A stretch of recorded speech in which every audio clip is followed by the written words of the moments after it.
Some of them are, and some of them are part-time, but they are all faculty. And so you have all privileges, rights, responsibilities. As a long recovering faculty, I can say that we are here, first of all, to support you. Secondly, your class is yours. And that everything from putting those lessons together to how you conduct, how you develop discussion, the rigor in the classroom is your responsibility. Everything that goes along with teaching, you have that at your disposal. And Christy and her group, and I really appreciate them doing this, because I want you all to know that we're just not bringing you on to teach a class and that's it. We're bringing you into the Renegade community. And so if there are needs that you have now or as the semester goes on, please let us know those things. Tonight is that it's an orientation. That's exactly what it is. It's not the be all and end all.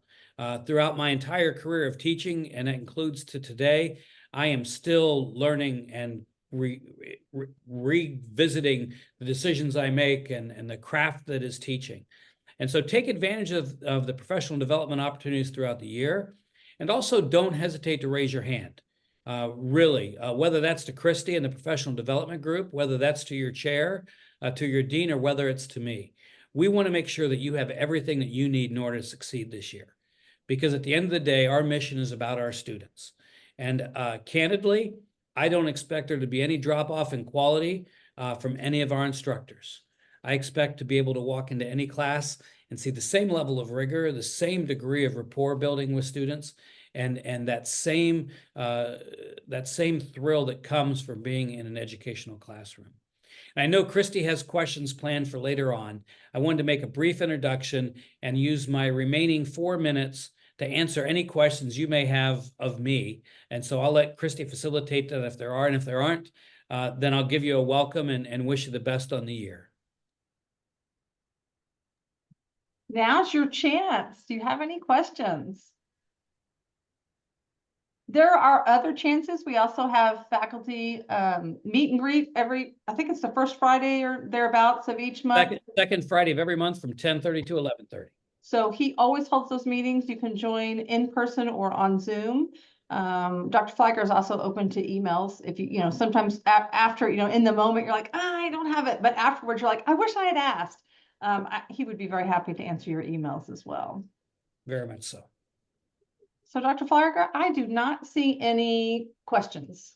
Great. So I wish you all a great semester. As I was coming on, I was hearing you talk about being excited. I just had a meeting tonight. I was closing up a task force.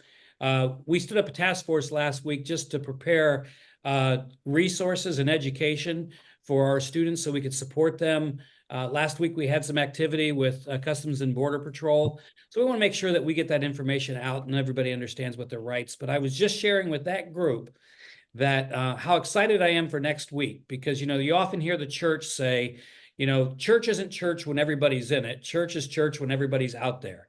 There's a very real sense in which the college isn't the college when you all are gone. The college is when the faculty are back and the students are back. So we're ready to get back to being a college, and looking forward to a great year. And I look forward to interacting with you. If you see me on campus, please introduce yourself. I wish you all the best. Thank you very much. Thank you. All right. Well, that was Dr. Flagger. And so, like I said, he was our BC president. So next we have Ann Tatum, and it's perfect timing. She just joined us. And so she is going to talk to us a little bit about what she does on campus. And for some reason, it's set up to where you can't see anyone. There's 22 people in the room. It's not just me. And I've shared it. So if you have something you want to share, you're welcome to share the screen. But if you just want to chat, you are welcome to just chat. Great. Hi, everyone. Sorry to just be popping in. There was a little oddity with the Zoom. I'm not sure what's going on there, but I am the chair for the faculty union at BC, and really Pam's trying to get into, she may not figure it out, but we're really just here so that you can see somebody from the union.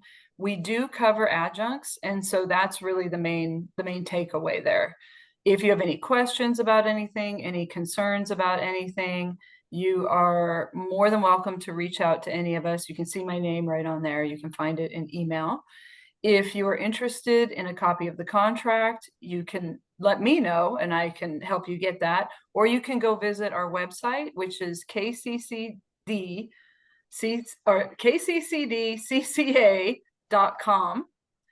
and you can find everything you need there. I'm trying to think if there's anything else you guys need to know tonight. I think Pam's coming in here. Here we go. Thank you, Christy. Is that it? Is there a dot between the D and the C?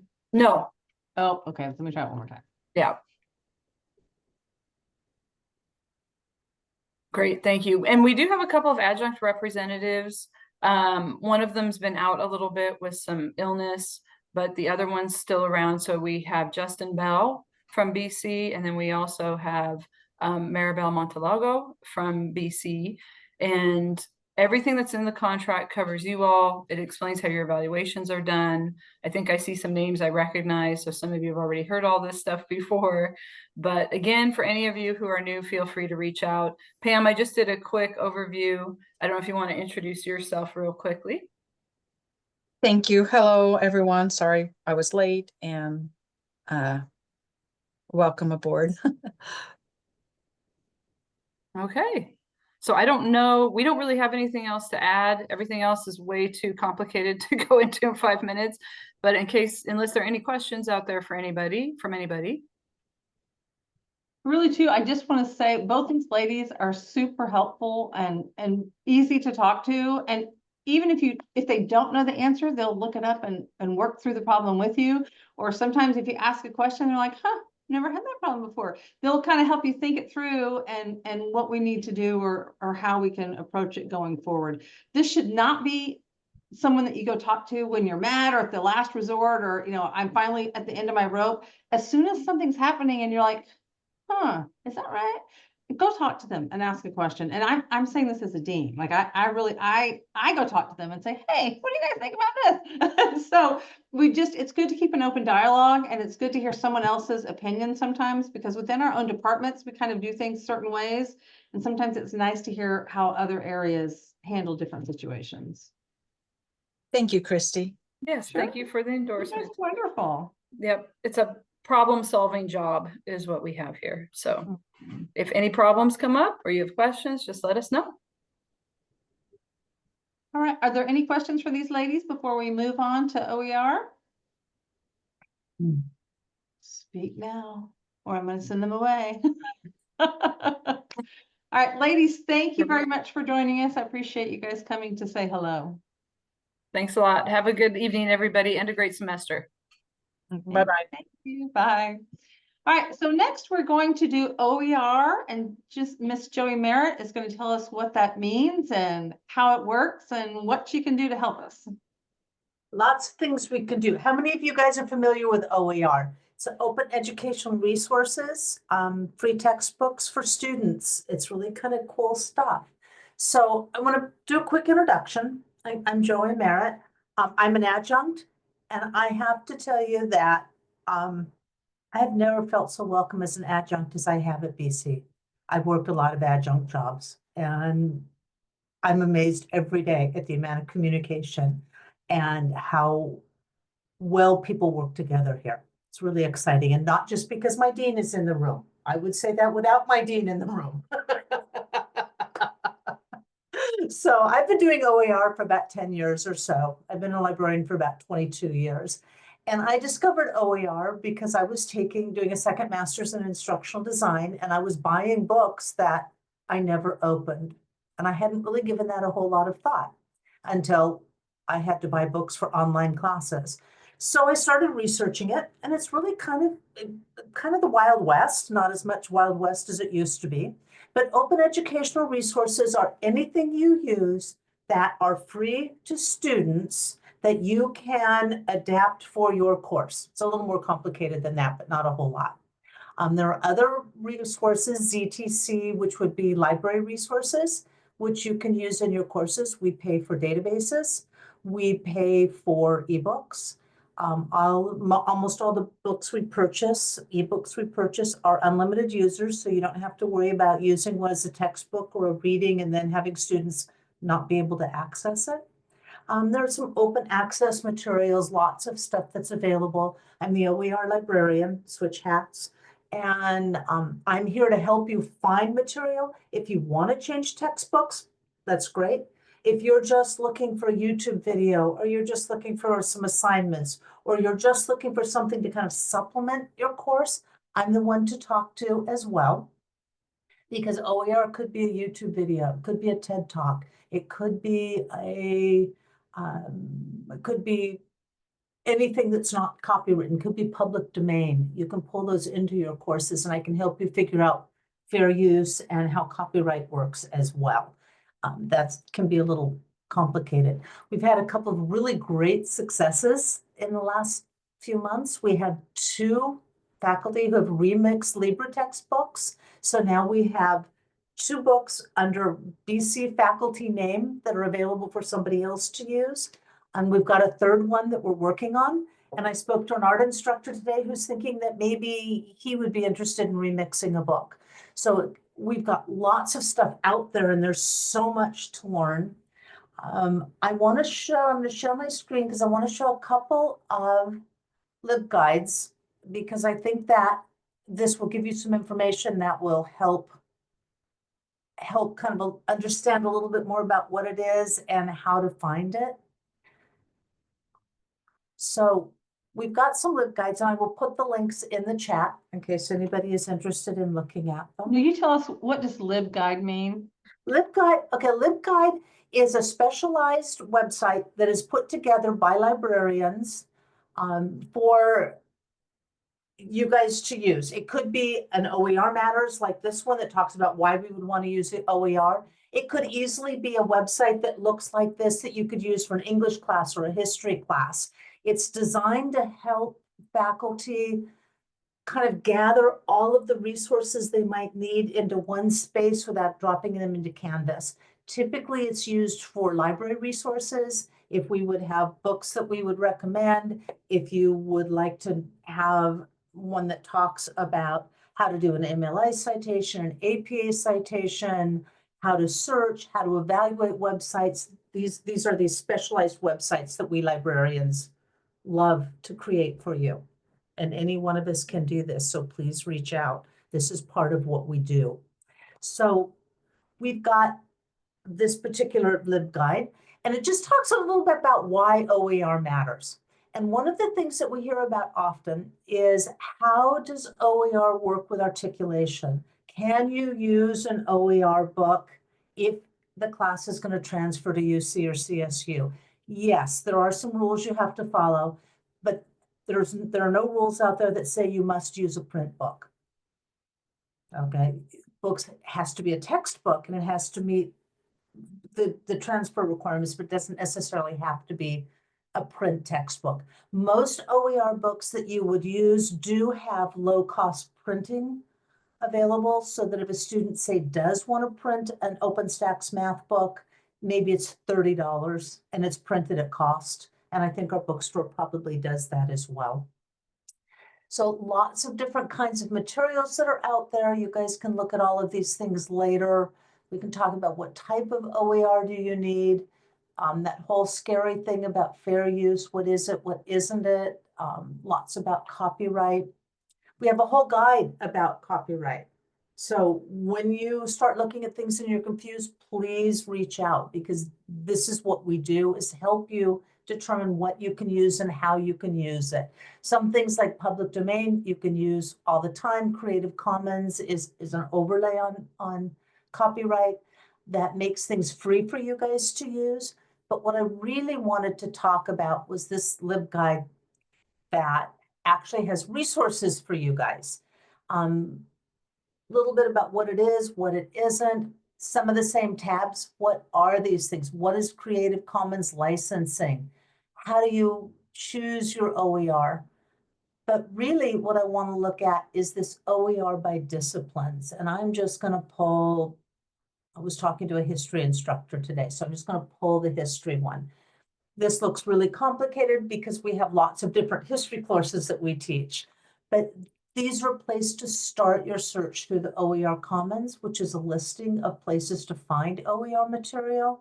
Through the ASCCC, we will tab it for the type of history, so we have recommendations of books you might be interested in as a jumping off point. You don't have to use these. I can help you find other things, courses, modules, other kinds of resources. Often we have images, and then on the bottom, we have other places to go, and then aggregators. And what an aggregator is a place that just collects lots of materials in one place. So we have lots of these as well. It can get overwhelming quickly. So what I really want you to walk away with today, and this is going to be a funny URL because I have looking at the preview. What I want you to think about today is the fact that you can come talk to me. You can also talk to any of the librarians. Most of us work with OER. I just am the one that specifically is OER to help you find it, to help you define it, to help you pick up pieces or textbooks. So you can also take, we are offering a 5-hour course if you want to learn more about OER and what you can do with it. And I'll drop that in the chat as well. You can use this for Flex.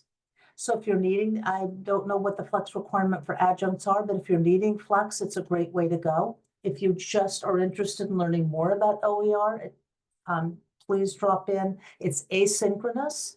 It will be open all semester to start anytime you want, but I will have some interaction. I've got questions, and so you're not kind of stuck on your own. There's lots of interaction in the course for me. It just is asynchronous.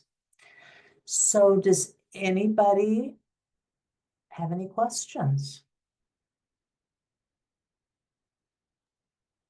I'm going to add a little bit for you to think about. So this semester, if you haven't already adopted OER, you can't change the book that you're using in your classes right now.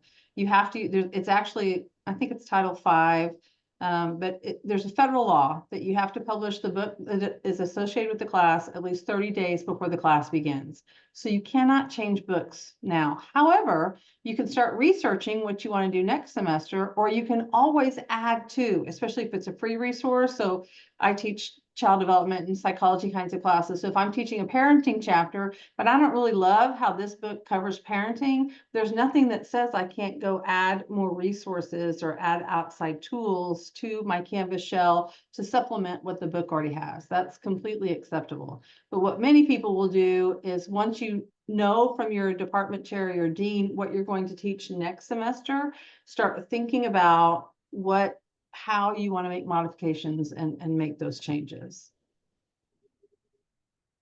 Does that make sense? And keep an eye on your emails. I think we're going to get some more money for some ZTC, which is zero textbook cost for classes. The state is, I think, sending all the community colleges some money to make this happen some more. And so what we have done in the past is we give people a little stipend to change their class to OER. And I would encourage you to ask people in your department, because lots of times, again, I'm in psychology right now, we have several classes that already have OER shells or different faculty have adopted them. So you might be able to borrow, for instance, I have a Psych B5 shell that's OER, and I would be happy to share it with you. And then you tweak it and twist it and make it your own, but it gives you a starting point. There's lots of books out there, like Joey was saying, you don't have to start at zero. And so there's lots of shells out there, or books or resources available to you to supplement what you have going on. And you're never hanging out there by yourself when you are looking. I have lots of hours, and I will have lots of drop-in hours in the spring semester. And this is where my heart is. I do other things with the college, but this is my heart. So I've dropped my email in the chat as well, and please reach out. And if you happen to hit that link and you don't see your specific discipline, or if you teach a specialized class, just reach out to Joey, and she loves to do the research and help you figure out what can we do? Sure, Where can we go now? That discipline tab has to do with the squeaky wheel gets the grease. If I have not talked to you, there may not be anything in a tab for you, but it doesn't mean there's nothing out there. It just means this is kind of the low-hanging fruit to get you started. Any questions on OER?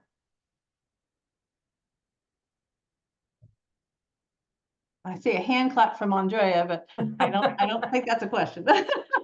She said earlier in the chat too, how wonderful you were, and I agree. I think Carol seconded that. Let's see. So I think John Farmer, I just got a text from him. He is double booked. So Joey, how do you feel about doing a Canvas 101, or do you want me to open up a Canvas and just kind of show them around, or what? But Joey's not going to make it. Sure.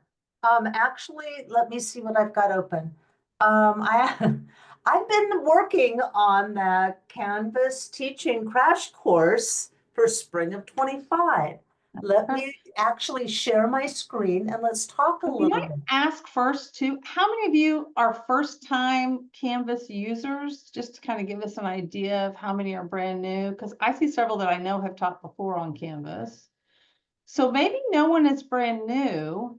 Maybe we need to modify it a little bit to tips and tricks. Sure. I don't see anybody brand new. Yeah, I don't think it, yeah, I was gonna say now, and that for, I see a couple of people who are enrolled in the course right now who are taking it. There are a couple of people in the, two I've interacted with. That's Who are good. actually taking the course.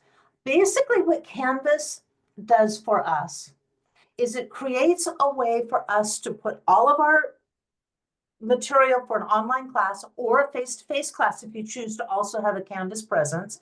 What Canvas does is it gives us a chance to create a course that has a similar feel to a face-to-face class.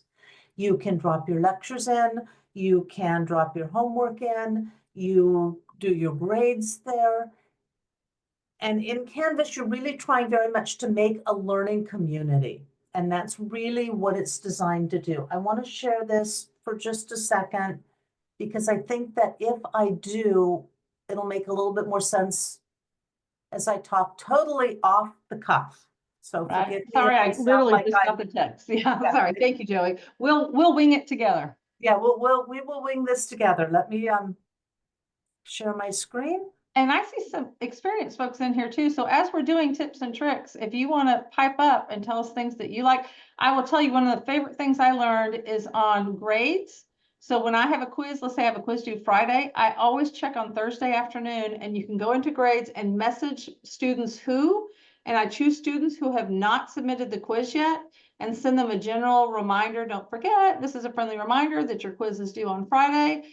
And it goes to all of the students who haven't submitted. They all think that I've taken the time to individually email them.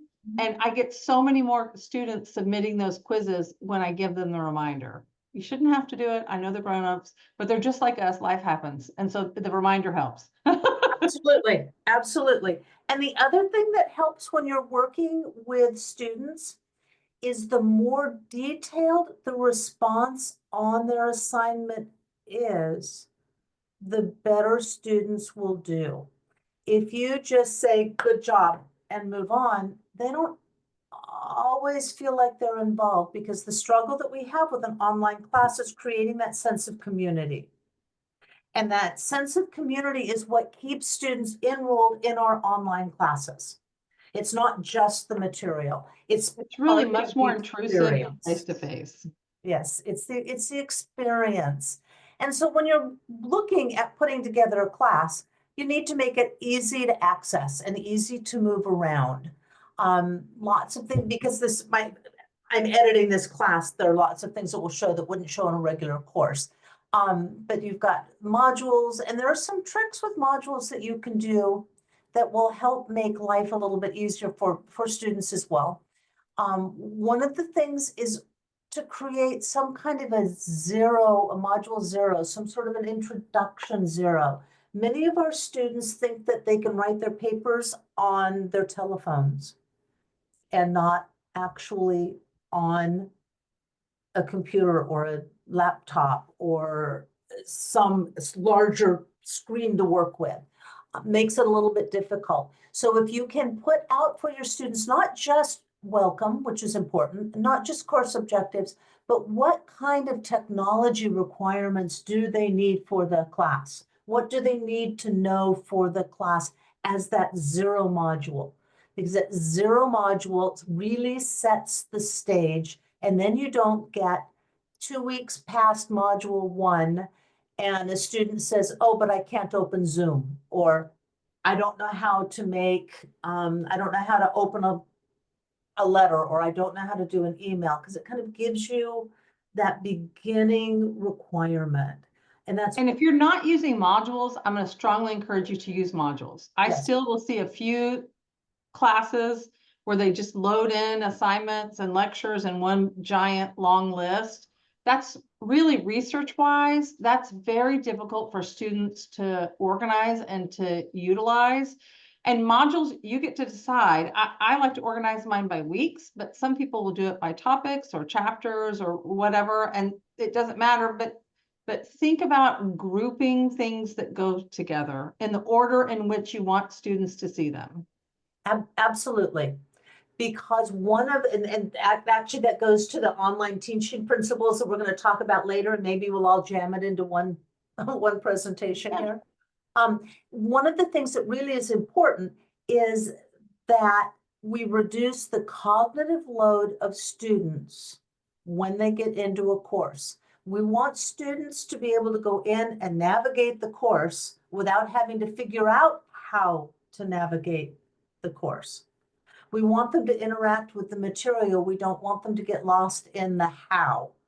How does this work? How do I navigate? How do I find a module?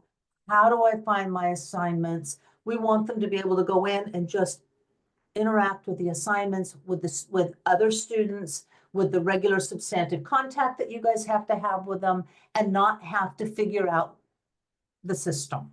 And that's a really big issue. In fact, that's that whole universal design for learning thing, is that everything you do to support students will support all students. So you need to remember that if you are doing good closed captions, which you need to do, and I've got a great website if you're running into YouTube videos and you need to caption them because you can't change them in YouTube. Have to do some extra stuff with them. If you've got a student who was looking at a video and they cannot hear the video, do the words make sense? A lot of the online teaching principles and a lot of what we do to reduce that cognitive load really is common sense. If you are presenting something to a student that they can't read, then you need to make sure that it's structured so a screen reader can read it. If they can't see it, and a screen reader just takes what you put in there and reads it. So you have to do the organization. And if you do really great organization for a screen reader, you'll discover that students who are using your course who don't need the screen reader understand the organization better as well. It, you know, the whole idea of the curb cut, which was where universal design for learning started, was designed for people with wheelchairs who couldn't get around Berkeley. But think about it, if you're pushing a stroller, you're pushing a bicycle, you're walking with a toddler, you're pulling a suitcase, you are walking in a neighborhood that has, like my neighborhood, some of my curbs are 14 and 15 inches high because it's an old neighborhood. That curb cut means I'm not falling off the edge of the curb when I get to the corner. So that's kind of what we're trying, that's the whole point of what we're trying to do with our Canvas courses, is make life better for students. So one really great tip when you are designing your course is to make sure it flows. If you're going to give something in the beginning, have it flow through the module. Don't make it choppy. Oh, we're going to do this. Oh, I meant to do that. Oh, wait, now we're going to do. Make sure that it flows so that a student can follow through. Again, that has to do with reducing that cognitive load of now how do I figure out what to do and how to make it work? And really too, I do the same thing in my face-to-face classes. I always have a Canvas shell for my face-to-face. And each week, whatever I'm giving them in class, I also put it online. Because if your students are anything like my students, they lose the papers. Or my favorite is when the student who missed class comes to me and says, did I miss anything important in class? And that's a pet peeve of mine. I say, check the shell. Don't ever come to your teacher and say, did I miss something important? Of course you did. We had class, lots of stuff important happened that day. But that way you can support your students who are face-to-face as now you do not have to have a Canvas shell if you have a face-to-face class. And so, but I would strongly encourage it. Our students are used to being able to check their grades. They want to know if you counted them there or not for each day. Like I really utilize it. It saves me a lot of emails. So they have all their questions online. Yes. Yes to all of that. Students, I love working with students. That's why I'm a community college librarian. Okay. I love working with students, but they all have the same kind of, I lost this piece of paper. They have busy lives. We have busy lives. Easy if you drop things in your Canvas shell for a face-to-face class, you don't have to find it again either. You don't have to publish it. If you leave things unpublished, your students will never see them. They have kids, they have jobs. The most heartbreaking student I worked with was she didn't have a room of her own. She had to sit behind the washing machine between the garage and the kitchen because that was the only quiet spot she had. There's no way she's going to be able to keep track of a textbook and the papers and the announcements. This works really well for our face-to-face students. The difference between our face-to-face students and our totally online students is our face-to-face students have that sense of community. They walk into a classroom, they talk to each other, they have this kind of unstructured communication that's a little bit harder to create in an online class. You can do it. There are some tips we can do, and I'll talk about those. One of the most important tips that you're ever going to run across is a welcome email. Send an email out to your students before they start class. Hey, welcome to class. Maybe you drop a video in there. This is who I am as an instructor. This is kind of what I'm interested in. Give them a chance in this welcome email, not just to know what is expected in the class. Think of it as this is who I am, what to expect from me. Teaching is a contract. You are contracted with your students to provide quality teaching, and your students are contracting with you to pay attention and learn. So think of this as setting the stage for that contract that you are creating with your students. So that welcome email is really good. And if you want to drop it in announcements, you want to drop it someplace, track it in here. The state likes to see that we have welcome emails as well.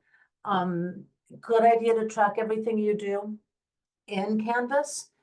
All of your communication is better if you come through Canvas, because if for some reason anybody would ever come and ask if you were doing your regular and substantive contact with students, you can say, see, yes. In fact, that's the perfect segue. I'm going to let you know we as a college are going through our accreditation in the fall, and they start coming in spring to meet with us. But what they will do is they will pull randomly 50 online classes and make sure they're doing the regular substantive interactions. And so there's a tool that your department chairs and deans will be going over with you. But one of those is you have to have regular emails each week to your students. And it can't be an email like an Outlook, because Canvas doesn't track that. It has to be within the class. And so if you email them in Outlook, you also need to post an announcement in class so that when the accreditor people come and look, they can see what's happening in the class. Does that make sense? And so we'll go over, we're not going to touch on that too much tonight, except just know that that's coming.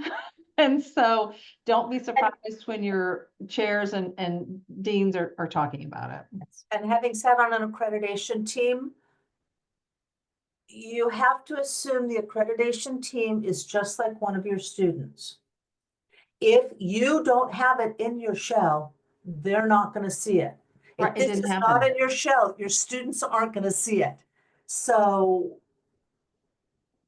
creating a good course for accreditation is important.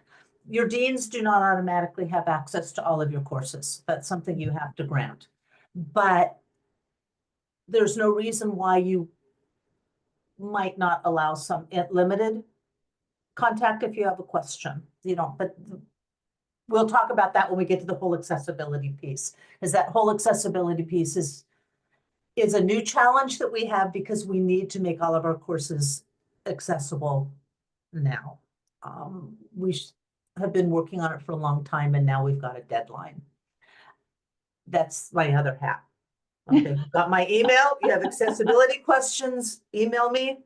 We'll set up a time. I have lots of open drop-in hours in the spring. It's kind of like telling a student you have to do an MLA citation and then they absolutely fall apart and forget to write the paper. Well, the accessibility piece is just the mechanics of doing it, and I can help you with that. So we talked a little bit about captions. You have to have correct captions on your videos. There are some tips and tricks to do it. If you're struggling, reach out to me. I don't want to go over them this evening because we'll be here like forever and ever, but we can do that. Make sure that your syllabi is inclusive. Make sure that liquid syllabi are really pretty cool, but make sure that when you do a syllabus, you remember that that is a contract with your students. They may not go back to your syllabus and look at what's due every week, but they're going to look at, how do I get a hold of you? What's my textbook? All those things that they need to know, make sure that you have that in a good, solid syllabus, because that's the other piece of the contract with your student. I'm providing this experience to you. I expect you to provide back a learning time with me. Of course, navigation, I don't want to talk about all of this stuff, but you do need to know a little bit about settings, and I'll look at settings in a minute. Lots of features we can do. If you want to look at this, I'll put the link in the chat, and you guys, it's self-enrolling. You need to make sure that you, again, follow through with consistency. Publish your module. You would be surprised how many students can't find a module and we realize that we forgot to publish it, because it's easy to miss that. A lot of this has to do with that RTF, that editor. We can do that assessment, formative versus summative, super important. I have to look at, I don't anymore because I've now been doing it a while, but I had to look it up every single time. Formative versus summative. Formative, you need to provide students with low stakes opportunities to practice their learning. Low stakes opportunities to reflect on their learning. Low stakes opportunities for them to assess where they are. It does not help a student if they get halfway through the semester and they take a midterm, but they haven't been able to assess where they are up to that point. And I guarantee if they haven't and they take that midterm, they're not going to remember anything off the midterm either. So that formative piece is really important for a number of reasons, not just so students can assess, but so you have an idea as well, because those can be reflective questions. Hey, when you finished this assignment today, did you have any questions? When you finished this assignment today, what was the most important thing you learned? Hey, is there something that, or give them, but it's a low stakes kind of interaction, very important. It helps with learning communities. It helps with students to understand the material, to interact with the material. Rubrics, we can talk about rubrics. Rubrics are super important because if you have a well-written rubric, and any one of us can kind of help guide that, there are some Canvas will do it, but there are some other ways to kind of get stuff in there. Rubrics tell students exactly what you expect from them. What is it you are asking them to perform? I want an MLA citation, complete citation, 5 points, missing 3.3 items, 2 points. So whatever you do with it, it has to be very clear. If a student can't understand the changes in the rubric, if it all reads the same, they don't know what you expect from them. That's that same cognitive load that we keep talking about. Help students to understand what you expect from them so that they can interact with the material. I'm Grade also I'm gonna jump in here real quick with the rubrics. So if you'll get help setting the rubrics up, not only do they show the students exactly what you need, it helps you with grading. So you can click a button and it grades it for you. It shows the student feedback on what they missed. You can edit rubrics, you can make modifications, and you do not have to create them from scratch. She said a little bit you can get help, but you can also Google them. Or I've given ChatGPT some criteria that I wanted and some basic expectations, and it helped me create a 5-point scale of whatever it was I was looking for. And so really, there's a lot of resources out there. And then that's also really good feedback, and it helps us on accreditation because it's more than just great job on what they did. It's actually showing the students where the points came from and what they got correct and what they missed. Yes, and I absolutely second, third, and fourth AI. Our students are using it. Businesses are using it. We need to not be afraid of it. We need to be willing to take the time to learn how to use it correctly. It can also help you write assignments. I had a faculty member that I worked with that had been teaching the same piece of literature for 10 years.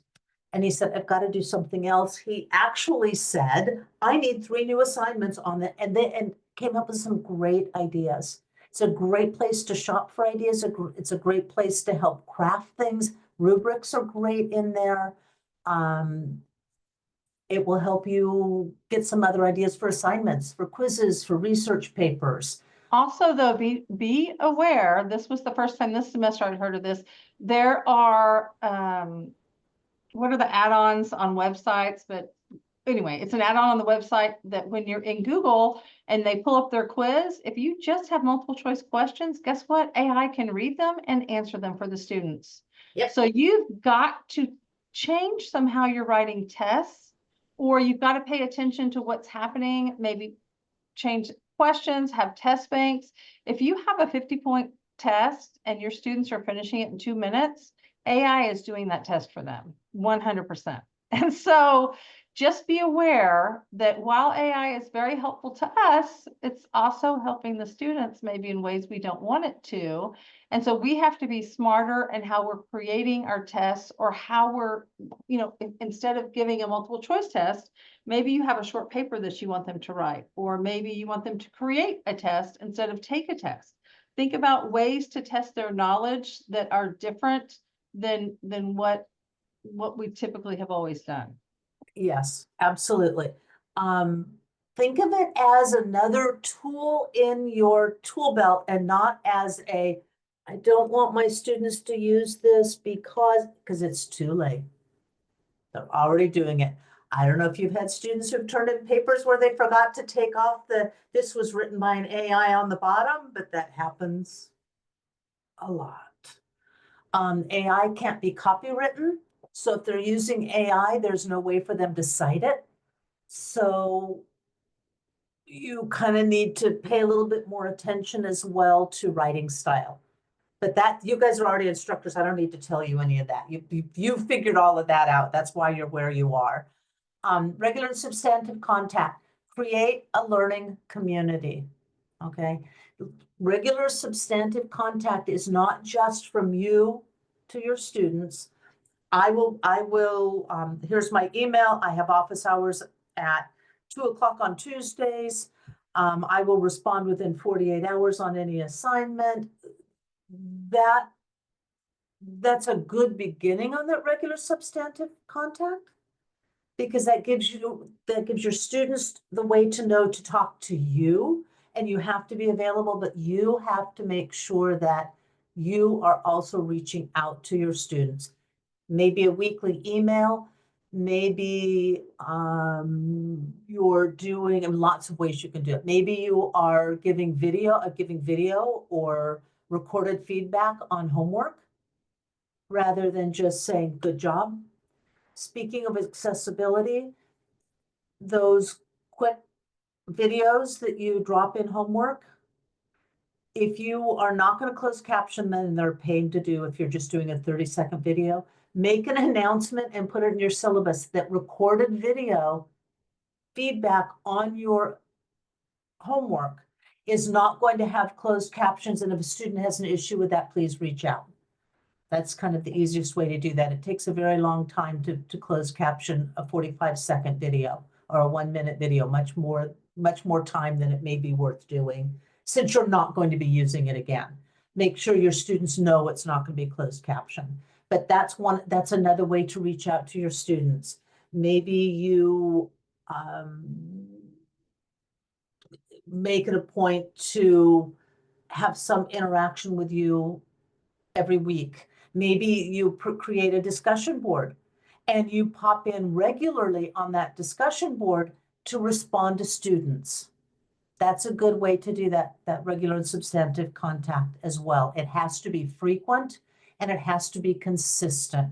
And how you choose to do that is up to you, but frequency and consistency is hugely important, because what we don't want is a class where a student feels like they're learning on their own.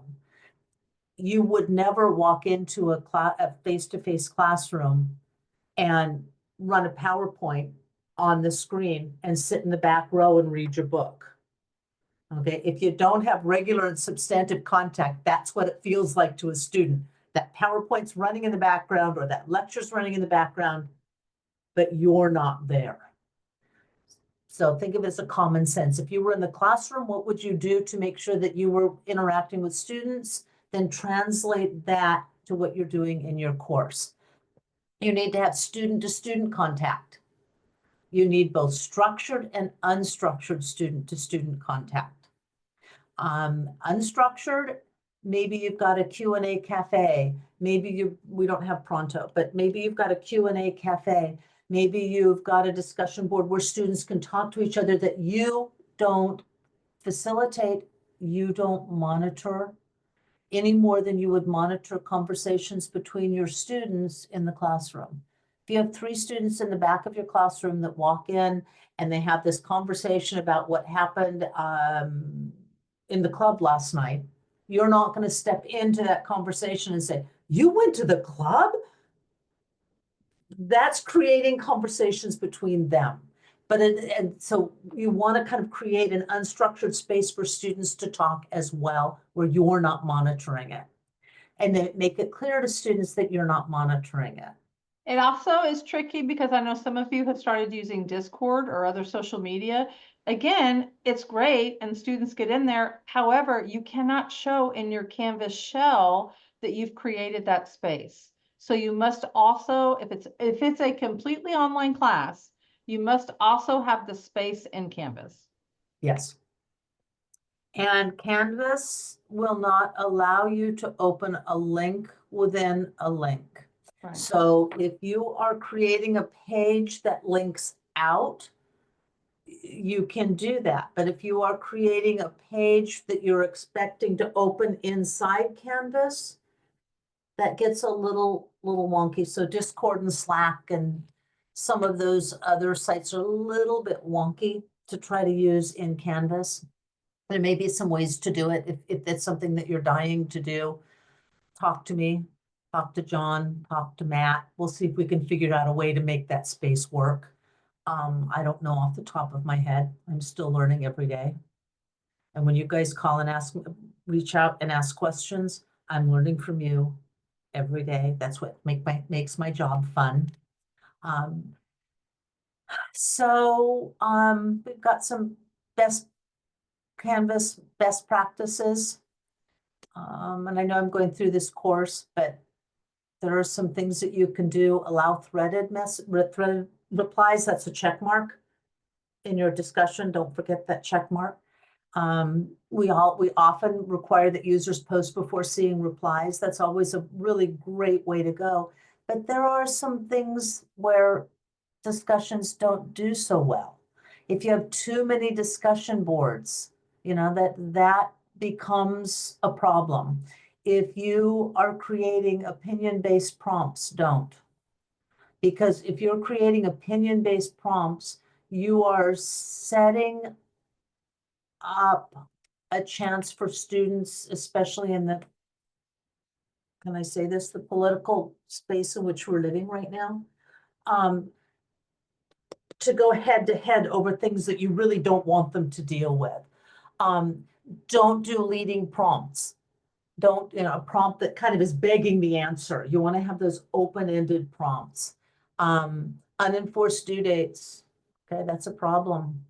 You know, if you're going to have a due date, stick it in there, put a due date on that. Absent instructor, you have to be involved in those discussion boards. You don't necessarily have to respond to every single discussion comment, but you need to be involved in those discussion boards, just like you would be if you were having a class discussion in your regular classroom. Okay, in your regular classroom, you wouldn't ever have a discussion board where you got it going, then you sat in the back of the room and read a book or walked out of the room. Okay, think of this as a different modality of teaching your same class. It has different rules, it has different things you need to do with it because you're not seeing your students face to face, but the same rules and expectations that you apply in a face-to-face class, you need to apply in your online class.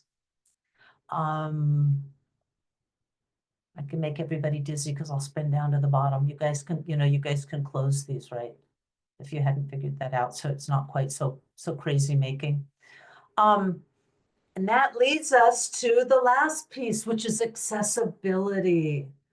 Accessibility is common sense with tools that don't always feel like common sense. This is one that we see a lot. If you're going to make a list, bullet the lists, or use numbering. Bullet means it doesn't matter what order it's in. Use numbering, but do it through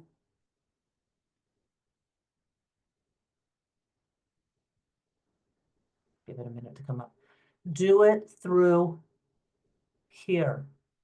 Okay, don't put 1, 2, 3, because the screen reader, and if you ever want to do this, just bring up one of your pages and have a screen reader read it, and you'll get about 4 lines in and you're going to go, oh, I cannot believe this. And I can see I have an error on the page, which means that you guys need to be aware that not every single page is perfect and you do the best you can and mistakes happen. I can see I have double bullets here. I'll fix that at some point. But use these tools to build your classes. Don't cut and paste a whole Word doc into a page because the HTML argues, and then you get those weird color for emphasis issues.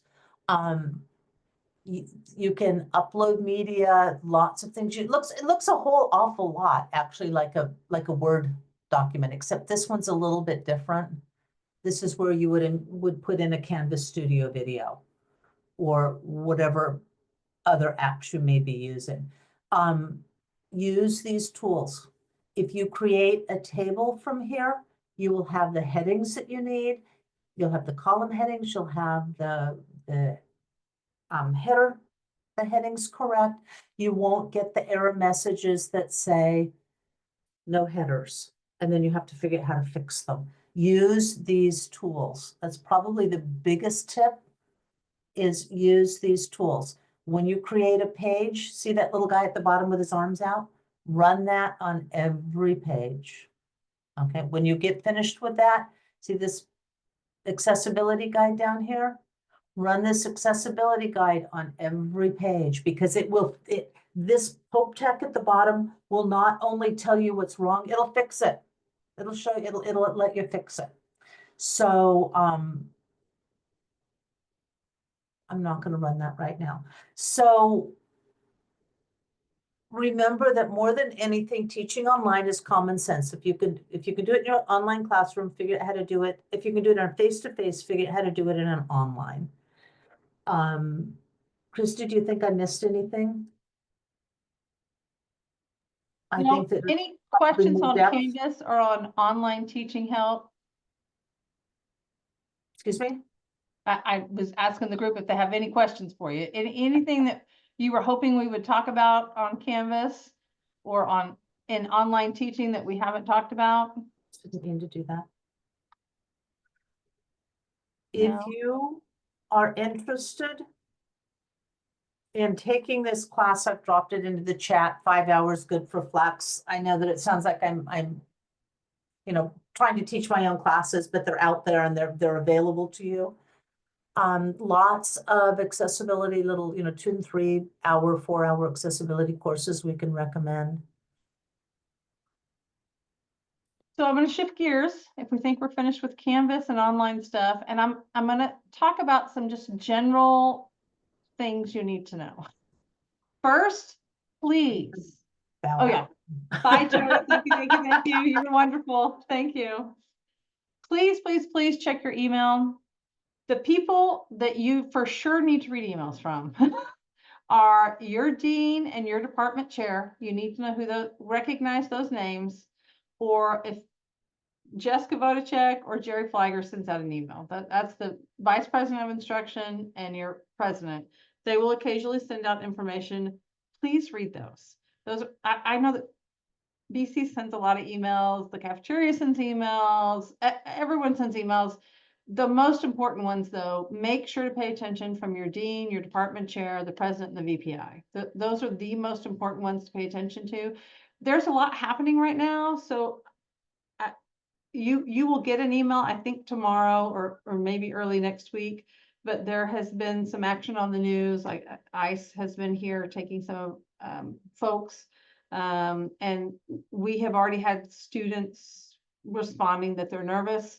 And so we'll educate you on kind of what to do. The easy answer is you just refer anyone, if anyone in authority comes to your class or you see them on campus, you just let the president's office know. They're really supposed to go through the president's office. And so we'll talk more about this in your department meetings and with your dean. They'll go over kind of some rules. We're going to have more information on campus for you guys to be aware of, but that is happening. But we will enforce the law. But we also are going to do it in a thoughtful way. And really, they're supposed to go through the president's office. You should not see them just wandering around campus. Accessibility is a concern. You should have all gotten emails from your deans or department chairs. You know that this Friday is the due date for your You Do It accessibility for your online classes and whatever Canvas shell you have to support your face-to-face class. Be sure to send that in, take your SNP picture, send it in. If you're not at your 100%, then just email your dean why or what's happening. We know there's some issues. We know that it could be a work in progress. I'm telling my folks, tell me why you're not at 100. And some of it is I create my own videos and the You Do It system doesn't recognize the captions. I know for a fact these 20 videos are captioned. I've checked them all. That's great. I'm not going to worry about that person. And so just make sure that you're working on it. Stay in touch with your dean. There was some talk last semester about changing between Banner 9 and Banner 8. I just found out today that we're going to stay with Banner 8 at least until March. And so do you all know how to pull up your roll sheet and to check to see who's in your class? I need a thumbs up if you need help. I'm going to assume we all have it. So if you teach face-to-face, I always print a roster before I go to class. You do need to check roll every single day of class. In a face-to-face class, that's pretty easy.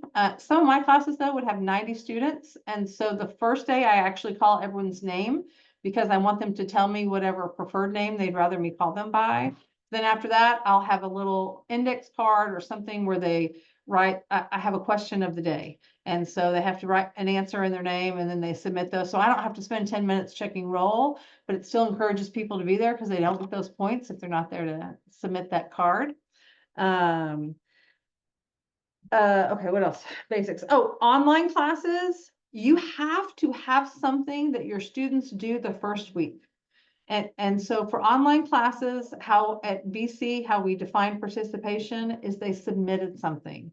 So create a syllabus quiz, create a discussion board that they talk to, create whatever, a scavenger hunt in your online class, but students have to submit something. And I usually make it due Thursday or Friday, and then I drop people. And so remember, online classes start this Saturday. Here we go. We're up and running. Your online shell, your class, if it starts on the 18th, it should be open on the 18th. And I will tell you what happens if your class is not published, your students start emailing my academic tech folks on the 18th. And my class isn't open, what's happening? So then we go and look and let's pretend like it's Carol and her class isn't published. So then we'll send Carol an email and say, hey, class has started. I think you forgot to publish. And she'll say, oh, I should have got published and hit the publish button. And so please pay attention to that. The students are all aware that class has started. And so make sure your course is published and ready to go. Your syllabi are due to your deans before class starts. So syllabi really are due on Friday. And that you do it, I think we said the 18th though, for the syllabi and the you do it accessibility stuff. So everything is due the 18th. So if you're having trouble or you're confused by that, please reach out to your department chair and they will let you know what your specific department is doing. But in my area in behavioral sciences and library and academic tech, everything is due this weekend. Unless you have a late start 8-week class, then it's due the Friday before that class starts. Also, don't be surprised if after you submit your syllabus, if your chair reaches out to you and says, hey, you're missing A, B, and C, whatever, just fix it. And so just say, oh, sorry, I didn't know, we'll do it. We have to have certain things on your syllabus. And so if you're missing it, we'll just let you know. It's an easy fix, usually. Trying to think of what else common questions I get. Those are probably the most common. We have all kinds of student resources on our campus. If in doubt, swing by the student support services. And we probably our most popular thing right now is the pantry. You will see a line of students every day waiting to get free food or supplies. They have a certain number of points that they get and they can spend it on however they want. But that has, I mean, really, there's 15 to 30 people in that line every single time I walk by it. And so I'm super glad that we're able, yeah, I'm with you, Andre. I'm super glad that we're able to provide that resource. But I just wish we could do it faster in a better way. Like, I don't know how to fix that, but it's that they need to know that to be patient, they'll have to wait in line, but they will get free stuff once they do it. And they always have free bread outside and free, you know, different kinds of things. We have counseling on site. We have student health services on site for our students.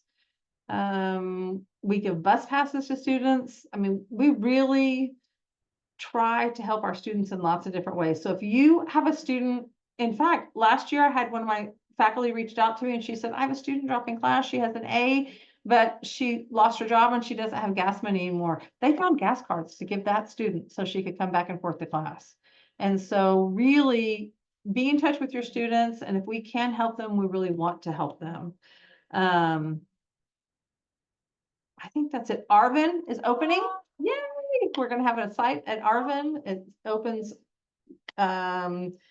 Tuesday when classes start. And so that's exciting that we'll have those classes. And of course, we still have our Southwest Center and our Delano Center. We're having more classes in Shafter and McFarland. We're really trying to reach out. If any of you, are any of you teaching early college classes? Those can be tricky. When you teach the early college classes, oh, you're an Arvin girl, yay. So those are the classes that are also in the high school. And so they sometimes have a few different rules, but I'm not going to worry about that since none of us are doing that. What questions do you have for me? What can I help you with? What do you need to know about? Hey, Michelle, thumbs up. Is there anything that you're just dying to know? This is kind of your chance, free time with the dean, free questions. I'll answer it if I can, or I'll send you to the person who knows the answer if I don't know. I know it's Tuesday night and we're tired. So I think that we're done, unless you can think of a question I need to tell you. We hit the main points. Your online stuff is ready. You all know how to check your roll. You know, you do need to check roll. Oh, and then I forgot. So BC community colleges actually have a rule. If your students don't show up the first week, you drop them. It is your job to drop them. And so you need to know what the census date is. If you do not drop the student before census, you are saying that student is actively participating in my class. If they are not, you need to drop them.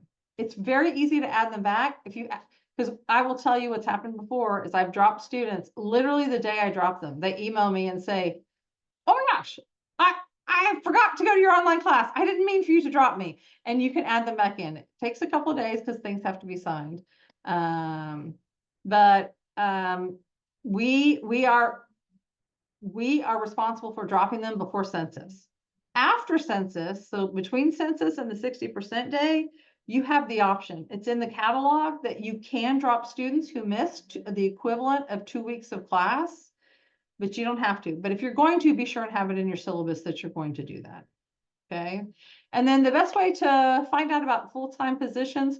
So at BC, we have an HR, I think it's through KCCD Jobs Online, but that will list any full-time positions.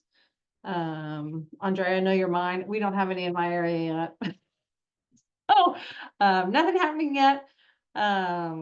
There are some other areas that do have job openings up right now. And so how jobs work in community colleges, we're given numbers by the state on how many we can have. And so because we're in a district, so let's say BC gets 10 jobs, Porterville gets 2, and Saracosa gets 2. By April, when we finished filling all those jobs, we hired our 10 people, but Porterville had trouble and they didn't hire 2. We'll get those 2 jobs and we get to hire 2 more people. And so sometimes we do late hires. In my area, typically, if we have a job opening, I'll email my adjunct list that can apply for that job, just to give them a heads up that that job is open and to be looking for it. And so you'll know, but different areas handle it different ways. And so I would just talk to your chair. Your chairs will know by now if they have a job opening in your area. And so you can ask them. But in behavioral sciences, we don't have anything right now, unfortunately. So it's always fun to hire. Is it clear? If you're teaching face-to-face, you do not have to have a Canvas shell. However, I would recommend it. It's just a good way to organize who's there and who's not. Or if you give out handouts, or if you want to send an announcement, it's a good way to get them to check, but you don't have to. If you have a face-to-face class, you do not have to have anything in Canvas. That's completely up to you. But if you're, yeah, I have a Marlene. question. Yeah. So we have to have the you do it even if we are doing a face-to-face on our campus. I want to say yes. And so if you're doing face-to-face, your Canvas probably will have very limited. So it should be a pretty easy, you do it print. Like you may not Okay. have anything in there, or you'll have your syllabus in there and that'll be it. So that's pretty much what is required of me for the you do it. I was enrolled in the you do it workshop today at 5, and apparently there was no host. Huh. That was, Yeah, same Should've been- here. I couldn't get in.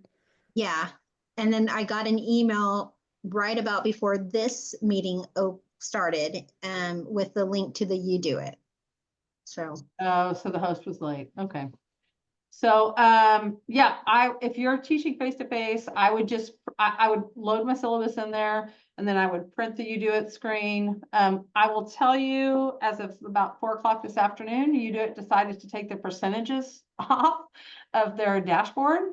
okay. I don't know why, because they like to make my life interesting. And so We're trying to see if we can get it put back on there because we have this deadline on Friday that you guys are supposed to be turning things in. Yeah, And so, right, so if you finish it now, I would just turn it in without the percentage. It still shows you the class and the files and what needs to be fixed and what doesn't. It just doesn't have a percentage at the top. And so I would go ahead and you take a snip of it and turn it in. You'll be fine. okay. And another question, you Sure. had asked about if any of us were doing dual enrolled. I do. So I For saw you and I saw high Michelle said she also does. So dual enrollment, you might be working with a high school partner. And so check with your chair to see if you're going to, if they have an aide in the classroom. So sometimes they'll have a teacher in the classroom. So we'll have an online class, like a Psych B1A online for McFarland. And they really meet on 5th period and there's a teacher in the classroom. You want to be friends with that teacher so that you're clear on the expectations of the class, on what they should be doing on assignments. You're still the teacher on record. You still Okay. need to do all the lectures and you create all the work. You do all the grading. They're just literally in the classroom assisting the students. But what we're making really clear is we don't think the students should be working together. This is their own independent work. We don't want teamwork, turned in. But sometimes you have to make that really clear with the aide in the room. And so Ashley Ward is the director of early college, and I think she's going to do some education stuff and make sure we're all kind of on the same page. So just kind of keep an eye out for that. All right, sounds good. Thank you so much for your time. Alan, I'm trying to remember what class you have that doesn't have an enrollment. I think it might be an early college, and I think there's still in my area. I've closed all the classes that I'm going to close. So I think that they're still going to load in your students, so your class should be good to go. Carol, Okay. you have a question? Yes, I have two questions. I'm ready. And Shoot, it's hit about button. the census and about dropping people, which Okay. has been coming up for me every semester since I started here 5 years ago. Okay, so census comes. I have this assignment where the students read the syllabus and what they say is I read and I understand the syllabus, write their name. I don't want to count that as work because it's too easy. It's not actual engagement. So I can agree. I not count that for census? I can choose. 100%. You Great. can do Okay. anything else. Next question. They have turned in the first discussion post of the week, which is I do count for census because they have to interact with it. And a couple weeks go along, and I've got a student who turned the first one in and didn't turn the second, didn't turn the third, and now I can drop them, right? Okay, Actually, I would drop, if they turned in the first and they missed the second, then I send them an email and I say, yoo-hoo. no, I always write them. I write every student who doesn't turn in an assignment, so that's a given. Yeah, and so Right, then they've if heard by from the me. third week, they missed that third week, then I drop them like a Third hot. week, great. Okay, so what if I'm 5 weeks in and I have one student who has turned in the first one, did a great job, turned in the second one, did a great job, has missed two, and then there's this other student. Do I have to treat them exactly the same? Can I No, choose? just make sure it's in Okay. your syllabus that students may be dropped if May be they dropped. missed 2 weeks of class. And then that's Great. up to you on if you want to drop them or not. Yeah, You just because have to sometimes, drop them before that 60% done. sometimes you can just see them kind of falling apart and they just need a little more time. And Yep, some of I- them are just not doing the work. Right, So and so, I can yeah, choose. I- Great. it's Thank totally you up to so you. much. I Mhm. really appreciate that. That was easy. Let's get another easy one. Anyone. Now, I'm going to piggyback off of Carol's comments. Now, you have the ones who are falling apart. I'm going to catch up. Give me a few more days. I'm going to catch up on a few more days. And then we get close to census, and then they kind of trickle off and they don't get dropped. So it's like, what do you do with those? That's really tough because, and I've had that trouble too, where they say, I know I haven't done my discussion, but whatever, I was in a car wreck. I promise you, I'll get back with you in a week.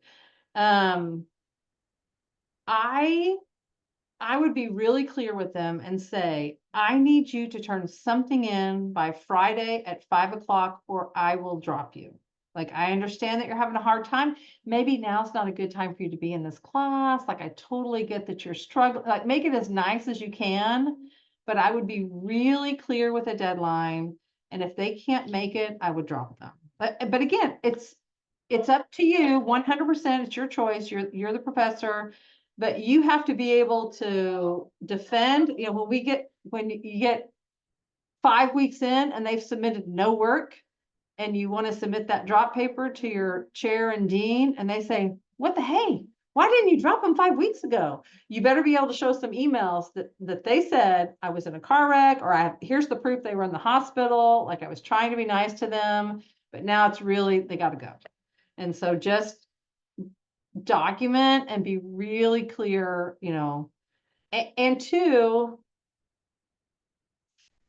you don't have to treat students all the same, but I would want to be able to defend, this is why I did it with this student and not that student. And so kind of have some rules for yourself on where the lines are, or, I gave this one the deadline and they met it, and I gave this one the deadline and they didn't. They sent me another email, but they didn't actually submit any work, so I'm dropping it. And remember, you're not ending their student life. They may have other classes and they can always take this class again. And so you're just saying in this moment of time, you've not participated enough in class. I want you to be successful. You don't want to give them another F, because another F on their transcript only hurts the student even more. And so you're trying to help them by dropping them. I hope that helps, Mayana.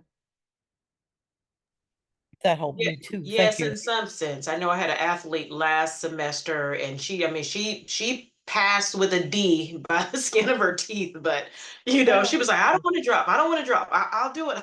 I'll get something in. So she did. As long as you have those emails, and make sure they're turning in something, like you want to be able to show that the student is participating. I had one last semester where a faculty member let a student stay in, and it's week 5 and they've not actually submitted any work. They just kept emailing and saying this happened and that happened, and thank you for working with me, and you're the nicest professor ever. But when you get to week 6 and there's no work submitted, it's time to let them go. Let them go. They can be more successful next semester. This is just not the semester for them to be in this class. And I think those are rough, because those are the ones that I think they're trying to hold in there to get that financial aid check, and then they slide out. And it's so hard, but then they end up with an F on their transcript. And now it's even harder because now they're on probation, or they're going to be on break for a semester because this is their second time on probation. It's so tough. So it boils down to you kind of, what do you think? Yeah. I would say the main thing too is respond to students on email. The biggest complaint, the most students I hear from the week before finals and the week of finals is, I've been trying to get a hold of my professor for 2 months and they have not responded to me. Or I've sent them 12 emails and I haven't gotten a single response back. And so it's hard for you to convince me that you're working with the students if you're not connecting with them. And then what happens, I'll tell you from, I think I can say this. I start questioning, why do I have you teaching online if you're not great at emails? Let me bring you in and have you do some face-to-face classes. Because some people are fantastic face-to-face teachers. Online is not for them. And that's okay. That's totally fine. You can totally be my face-to-face teacher. I would love to have you do that. And vice versa. Some people are not very personable face-to-face, but I get them online and they are super duper fantastic. And so it's 2 very different teaching styles. And as you all know, if you think that teaching online is easy, you're not doing it right. Like, it is way more work than face-to-face. Hallelujah. Yes, it is. It is tough. Like, it's really exhausting, and all the feedback, because it's just, I know teaching online is exhausting. I have a question. Yeah. So in my syllabus, I always say, if you miss your 2 days of class, you may be dropped. I had a couple of kids last semester. Is it wrong of me to ask for like a doctor's notice or something? I just don't want to impede on. You can ask that, because that can be an excuse. Like, if you allow excused absences, then that can be one of their excused absences. Now, life is a little bit different sometimes in the dual enrollment classes. It depends on how it's set up. So sometimes you don't get to drop them. You have to email Alma or Berenice and then they drop them, but you can still absolutely drop students. Okay, and even if they're just BC or Yep. BCE students? Yep, you can decide. Like, if it's an excuse, I had one lady one time, I didn't know I was this strict, but I guess I was. She literally was having a baby And she had her husband call me on FaceTime to show me she's having a baby. I was like, whoa, I believe you. You just need to send me an email. But she was on her hospital bed showing me, I'm in the hospital, the baby's coming. I'm like, please go focus on your baby. We'll figure this out later. I need to be a little bit nicer to my students. And so excused absences, you can absolutely do those. And I would honor some, like if it's a doctor's note or they've been in a car wreck and they can show proof, that's why they were late.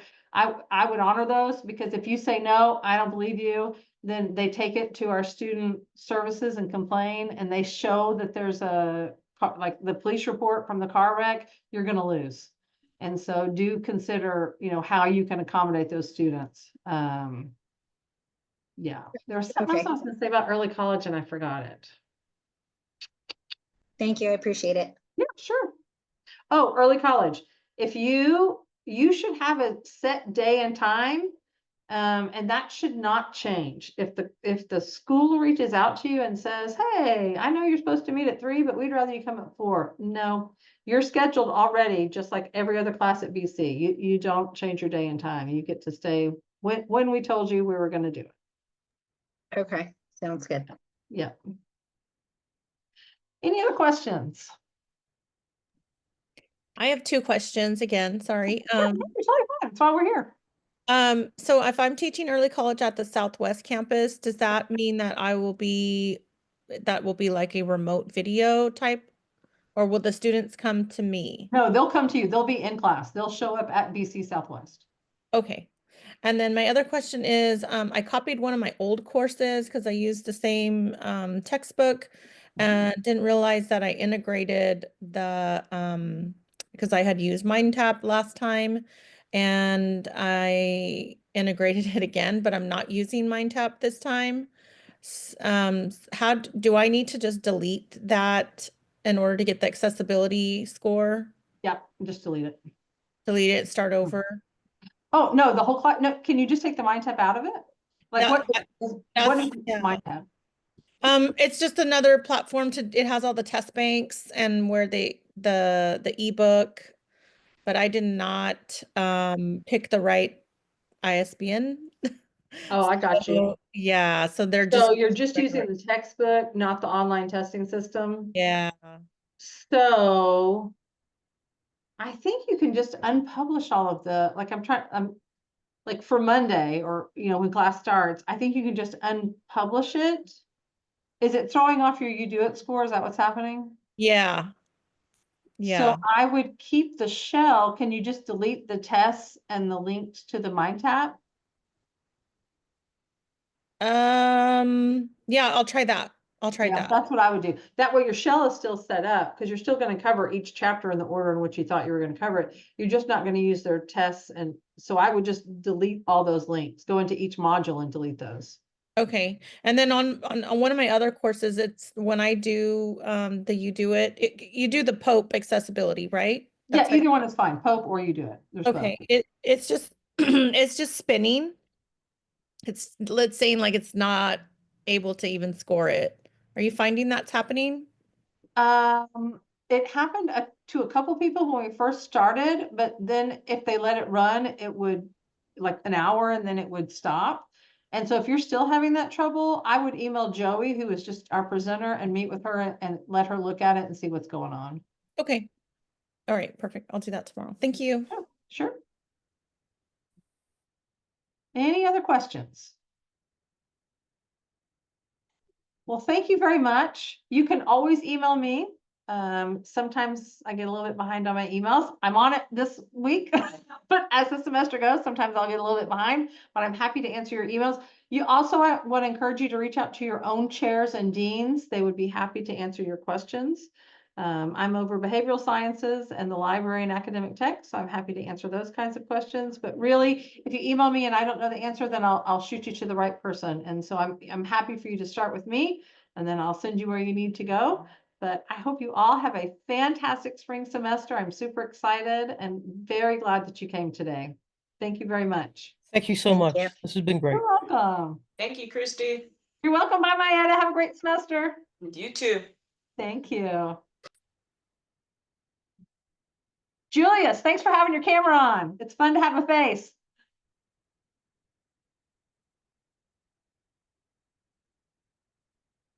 Bye, Alan.